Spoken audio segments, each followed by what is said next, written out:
Happy Wednesday! It is about that time for Ready, Set, Real Estate, and I am so happy, so pumped. And y'all, let me know what you think about this intro that I've got going here. I'm really testing our sounds, but let me introduce you without further ado, Brennen Scott. Brennen Scott of Oasis Landscaping. We are going to be talking about making money. And I captioned it, making that green in succulents and landscaping. I borrowed that from you, by the way, Brennen. Welcome to the show. Thank you, thank you, thank you.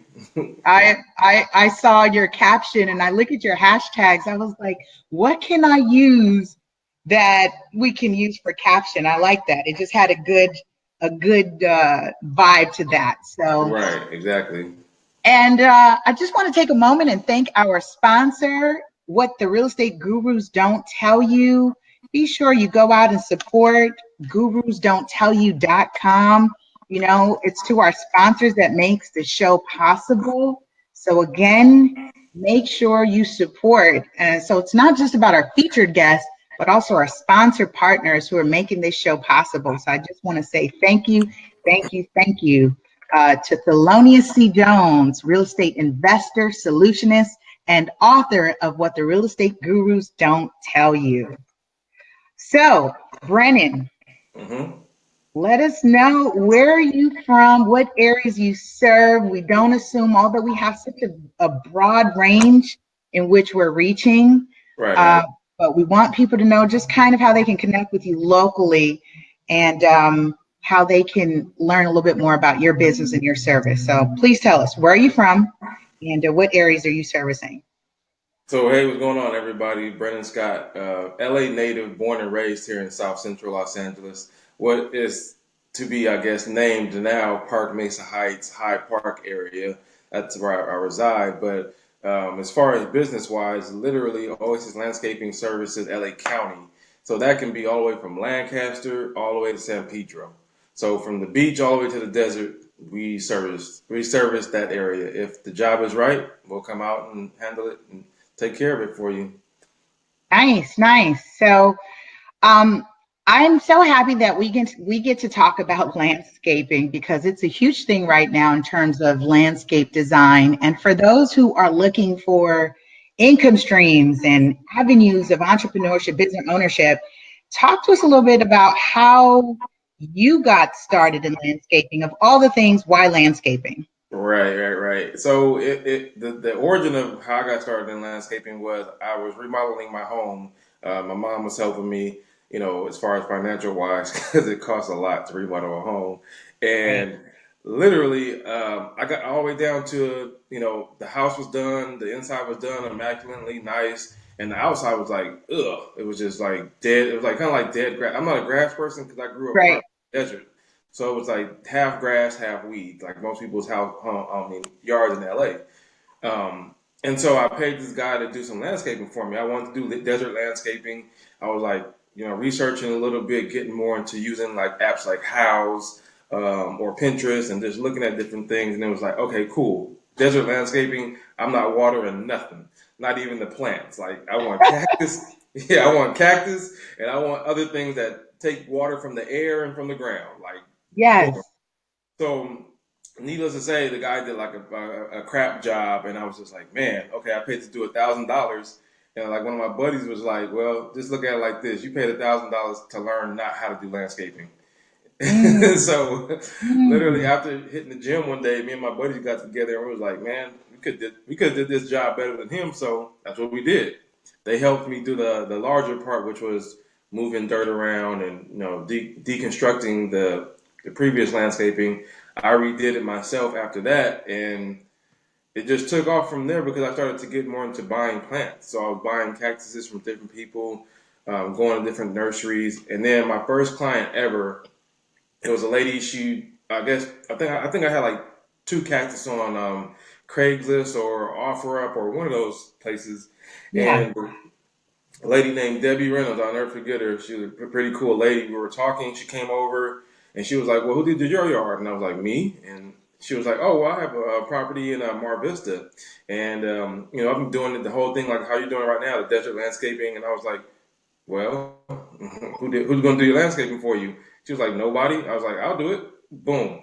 That was my first job ever, and literally the hustle was so crazy. And this is just me. I did the first job out of my Prius. I have the smallest Prius ever. So if anybody knows what the Prius C is, I had my tools on the passenger side with the seat laid down, and then when I needed something like bigger, I would rent a U-Haul truck. But I did my first job for $2,000, and I used my Prius C to get the work done. So that's Wow. how I got into landscaping, pretty much. Look at that. And it was just a matter of taking your own interests Yeah, and saying, let me do for self. And someone said, hey, how about you do that for me? And so this is what's so key that people should I would want them to resonate with that, because I always say this, and I don't like to say that I'm always saying it, but people who are connected with me hear me say knowledge, talents, gifts, and experience. You came with it, someone needs it. right, right. And And it's yeah, I was going to say, when you use it, someone's willing to pay you for that because it's time value money, right? Time value. It's more exactly valuable to that person to leverage the time to do something else and pay the professional, which you now become a professional in your own industry, that correct. you can provide a service to other people and thereby, we just talked about this offline, the way it works, right? Everyone is helping one another, how we support one another. So Yeah, that's pretty awesome, that someone gave you that opportunity, because and this is what it is. We're all looking for that opportunity to show and prove that we can do it. So I yeah, commend you for stepping forward. Now, you said something about, um, going to different nurseries and learning. So I was just curious, is there like a class that you take? This is for no. people who are completely, I'm ignorant. I know nothing about landscaping. Do I have to be certified? Do I have to take, is there a 4-year degree that must be accomplished before I Well, can go out here and use the skills and talents? yeah, no. So there is an actual license that's like a contractor for a general contracting license. It's called a C-27. But the crazy thing about for landscaping is that you have to wait 4 years and have 4 years of experience before you can even go take that test. So Look that's at the that. first thing. But that doesn't mean you can't work in landscaping. There's a certain wage that you have to be under, or your jobs have to be under for the first 4 years or whatever before you can go take that test. So that's kind of like the only maybe a thing I think thing that would kind of like take a little people take certain people's attention away from it. But I mean, there's always ways around stuff. So you can go work for somebody else or work under somebody else's license or whatever you need to do. Um, but no, when I say learn, I literally was just on my own. It was like I would go to nurseries to learn about different plants. So while everybody else is going to nurseries to actually go buy plants and stuff like that, me and my buddy, when I first started off, he would go with me just to keep me company or whatever, and because he was doing his house too, so we would go and just start looking at plants, looking at different cactuses, learning the names of them, giving them nicknames so that I can remember them better. And that was my Would school. you drop one of the nicknames? I mean, this would be perfect because I'm not the Yeah, green yeah, type of gal. So help me out, especially because I'm in real estate. You're in real estate, and this is what this is about: showing right, everybody that you're a landscaper. There's different professions, trades, entrepreneurs, business owners that is tied to the real estate industry, and that's how we met. By the way, right, Brennan came by visiting one of the properties we had for sale. We collaborated, and this is where we are now. I was so happy to open up some time that he can be featured on the show and talk about this, because it's so important that people see you, Brennan, see what you're doing, yeah. and kind of inspire someone else in terms of, look, I've been sitting here, I'm looking for a job, I don't know what to do.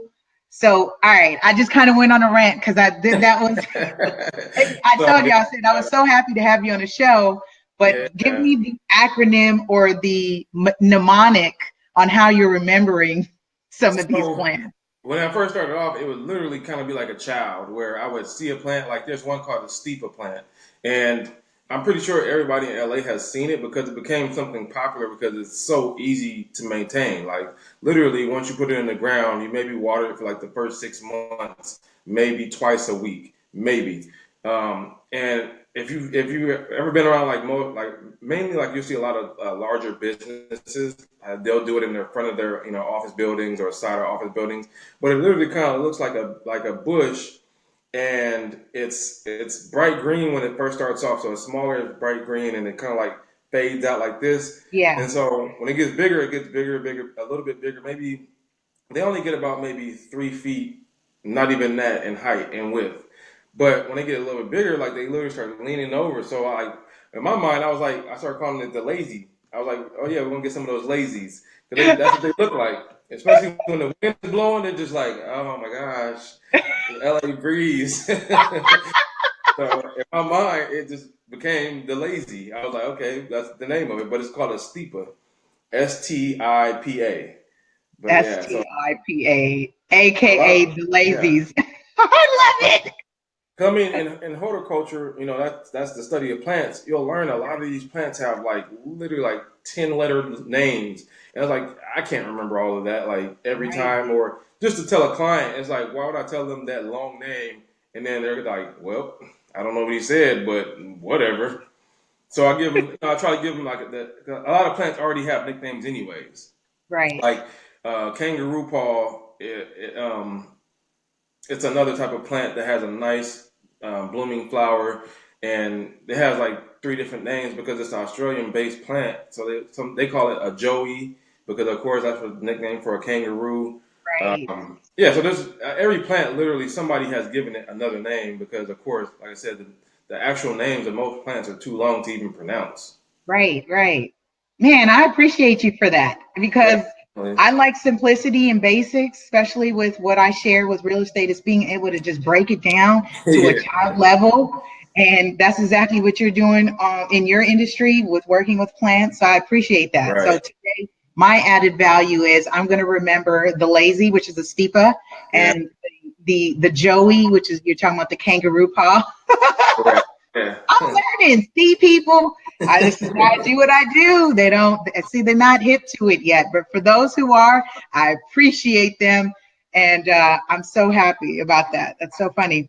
So I right. wanted to ask you.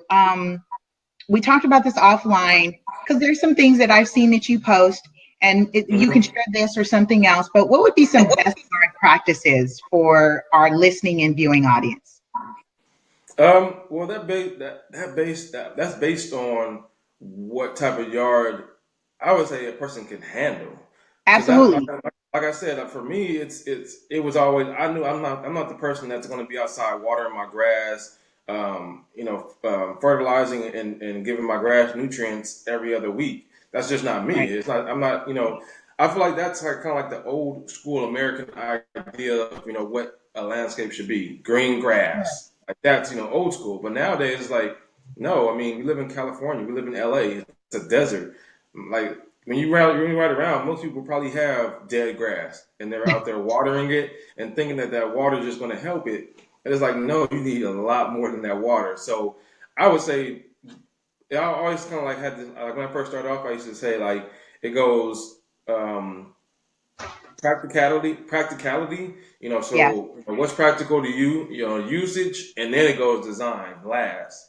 So if you're a Mm. person that's in the front yard and you're like, I don't really take care of my front yard, go with something low water: rocks, decomposed granite, even turf grass, which is fake grass. Go that route. And then in the backyard, maybe go something a little bit more elaborate if you use your backyard a lot more, and vice versa. Whatever space that you use, if you're not a person that's going to give it much attention, go with something that doesn't need that much attention. But yeah, I appreciate that you said that. No, because when you talk about best, and when you talk, I love the way you answered it because it's about depending on the person, right? So you said yeah, practicality and then design. So first, how are you maintaining? Are you a person who maintains the yard? Do you like correct. to be out there on your bended knees, right? Because I Right. see clients in our farm, they're on bended knees. They get there's joy in that, in doing that. Right. So you have practicality, and then you said second is design. Then, Yeah. so Design that's good. to me, I say design is last because it's like not unless you're going to be paying somebody to upkeep it for you, then okay, of course, yeah. If you have a great gardener, or a landscaper that actually does gardening work or maintenance work, then yeah, Yeah, go ahead and get your nice green grass or go all out with plants that need a little bit more attention and water. Yeah, definitely. But if not, yeah, you need to go with stuff that's going to be it's durable and it's low water. When I mean low water, I mean like once or twice a week. So that way, even if you forget to water it like a week, you can always come back that next week and then just continue. right. Yeah, those are good tips. Make sure you guys write that down, and I really appreciate those. Yeah, So, share with us what's anything new upcoming with Oasis Landscaping. Just kind of keep people yeah, abreast. definitely always something new because like we were talking about offline, my brain is like I had to think about how to compact these replies to these answers. I mean to this see look these answers to these questions because yeah. So the first thing this year that happened is that actually found a contractor as a business partner, and that's always something I've been into since I started landscaping. Because the crazy thing was that I would get landscaping jobs, and as soon as I get the job, the person asks me, "Oh, and do you know how to put in windows?" Or, "Oh, do you know how to do this, do lighting?" I'm like, "No, I'm just Mm, landscaping. I'm not a contractor." So it always dawned on me like I wanted to start, and even before this, like when I was like kind of like in limbo of what I wanted to do, I did Lyft for a second, and I was like, this isn't me. But I was like, the contracting, how they did the contracting part of that was amazing to me. I get you to drive your car, and then I just find you the rides. Like that's amazing. So there's no overhead for that company. Like we don't have right, no overhead. So I was like, cool. So if I can just get these jobs for contractors and I don't have to do anything, I just take like 10%. I'm not trying to be greedy or anything. Like right. 10% is the cool. And then you go do like a $10,000 job, and I'm getting 10% of that. I'm fine with that. So I actually have a partner now. His company is called TPH, the People's Hands, and we've been Okay. working together. We've been working together literally since maybe the beginning of this year, and it's going pretty good. So that's one thing. That's awesome. So let me just Yeah, kind of just capture that. So you have, again, you are providing landscaping services, and people are wanting to connect with you over additional services with property maintenance upgrades, yeah, and you then figured out to open another way of income stream. You hear this, you guys? And yeah. he is again reconnected back into real estate with connecting himself or partnering himself with a contractor that he can create a referral based business with and opportunities. See, I love it. Drops mic. Exactly. I mean, to me, it's all about working smarter, dude. Like, even though I'm doing landscaping, and I tell Right. my guys, like when we're working, I'm like, dude, find a way for you to move these rocks without killing your body.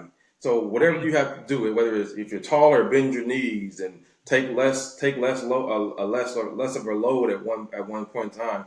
Like, find whatever mentally you can beat the obstacle before you start using your body or just only using your body. So that was my thing. Like, yeah, like because even gets me excited because even with having a contractor buddy now I told him I was like, yeah, I've always wanted to get into flipping homes as well, and so now it makes perfect sense that a landscaper and a contractor go in, purchase a home, we do all of our work ourselves, keep all that money in our pocket, and then we go, here's a brand new home for you.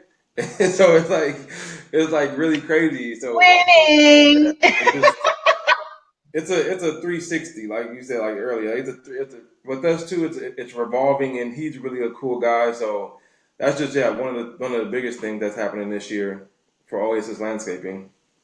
That's phenomenal. Yeah, Congratulations on that, because growth is definitely important for any business, and that yeah. but now that you are seeing the bigger picture, and in retrospect, did you see it then before you even jumped into saying, Yeah, definitely. I saw that before I even started landscaping. As a business. good, because my thing was like, okay, cool. I have this passion to do it, but what if I can get somebody else the job and they already have the tools, the trucks, and everything else, and I just sit back and say, hey, I just found you the job. That's always the thing. The less I think the thing of any business, especially nowadays, is less overhead. How can I make the same amount of money or income without having to own a building or own equipment or have any type of overhead that I have to pay for monthly? So yeah, that's always been my thing. You know what? I really appreciate that perspective and that point of thinking. It's innovative, it's progressive, it's to the time. Because how many times are we seeing different companies that actually don't own hotels, but they're booking rooms, right? Yeah, Like you said, you were with the car service that they're running car services, but they don't own any cars. don't And need we can to. go on in terms of platforms that are opening the opportunity, really kind of like a referral network. So it's Yeah. work smarter, not harder. I appreciate that. So lastly, we're going to get ready to wrap up the show. Like I said, we'd like to keep it sweet, hmm short, powerful, and people will want to learn more about you, connect with you. How can they do that? So really simple. I only have one social media for our company, Oasis, which is Instagram. So that's Oasis underscore landscaping. Super simple. And if they want to check out my personal Instagram, it's just my name, Brennen Scott, BRENNENSCOTT. I kind of like sometimes I'll split what I share on either one. So if they want to check out me personally, and see what I do at my home, because I'll share more of what I do at my actual personal home on my personal page, Oh, and that's then awesome. yeah, so on the business page they'll see clients mainly, but on my page they can get to see me, and then email and phone number. So the email would be Oasis Landscaping 8, the number 8 at gmail.com. That's super simple. And then a phone number. Should I get the phone number out to her or? Yeah, go ahead. I'm going to plug it. Go ahead. What is it? Oh yeah, then our business phone number is 323-75, 323-547-1351. Got it. Yeah. Call or text. Either one. I mean, mainly text is, calling is better. That way, verbally we get to understand each other. I'm not trying to interpret So, what you're saying. question on calling, or do you charge for estimates? Right now we don't actually. Not unless it's something to where it's like super elaborate. But yeah, we get free estimates actually. Or unless it's so far. Like I know we said we service LA County, but if the job is like, say, for instance, like if it's in out of LA City, like not like Santa Monica or anything like that, but if it's like Pacoima or Lancaster or um, somewhere far like Rialto or something like that, then we do charge a fee. Got it. Got it. Well, Brennan, I appreciate you. Any last remarks as we get to end the show? I would just say from what we were talking about earlier, before we started this and Yeah. everything, the reason I got into the landscaping is because, and this is for just a general piece of knowledge for anybody looking to get into anything. There is no shortage of hustles or whatever you want to call it or jobs. Just create something, but to create something is always you have to experience different things. So I was kind of like I used to always think about like I used to hate when comedians would be like, oh, certain people, this is what we do. We don't do that type of stuff. And it's like, no, as Right. a kid, I went camping, I went hiking, I went, rafting. My mom exposed me to so many different things that I never had it in my mind that I couldn't do anything. Or I never had it in my mind that only those people do that type of stuff. So it's like when I Mm. started thinking about landscaping, and even now it's crazy when I'm out in front of when I'm doing the front yard jobs. Usually people are stopping and literally like, "Oh man, all right, brother." It's kind of like a movie, and sometimes I'm kind of like a shy person. Sometimes it kind of throws me off, and I'm like, When I'll send one of my workers to go talk to the person to get their contact, because I'm like, I don't want to, I feel weird. I don't know. I don't want to be a celebrity or anything like that. But my thing would be if you see it, go try it because you never know, no matter what it is. If you think that you cook at your house good and you want to be a chef, go do that. Like it's not basketball, rapping or music. It's literally every and anything. Like recycling is $1 billion business. There's a kid that just made $1 billion in recycling. That's all he does. Recycling. So Recycling. yeah, and that's just literally he started off by just taking his neighbor's recycle like plastics and everything that's recyclable, and he would take it to the plants, and then he slowly but surely made his own place, and then boom, $1 billion business. So Wow. that would be my one piece of advice is just literally don't think you can't do anything and research everything because everything is a business. Somebody's making tennis shoestrings right now, $1 billion Right. business, I bet you. So yeah, No, that's great advice, especially because our listening audience is from all over the place, and everyone's kind of wanting to get into real estate. And our perspective is, it doesn't have to be in sales, right? It right. can be in landscaping. I know everyone's not going to come in as a salesperson, so I appreciate that you said that, and you are a celebrity. I just have to kind of get like out of my weirdness about like being in that. I don't know. I'm just kind of There's shy. no such, but here's the thing. We are at a time, and we're going to wrap this up. We are at a time where weirdness is celebrated. So I appreciate you. No problem. Thank you so much. I appreciate it. This is awesome. Thank you.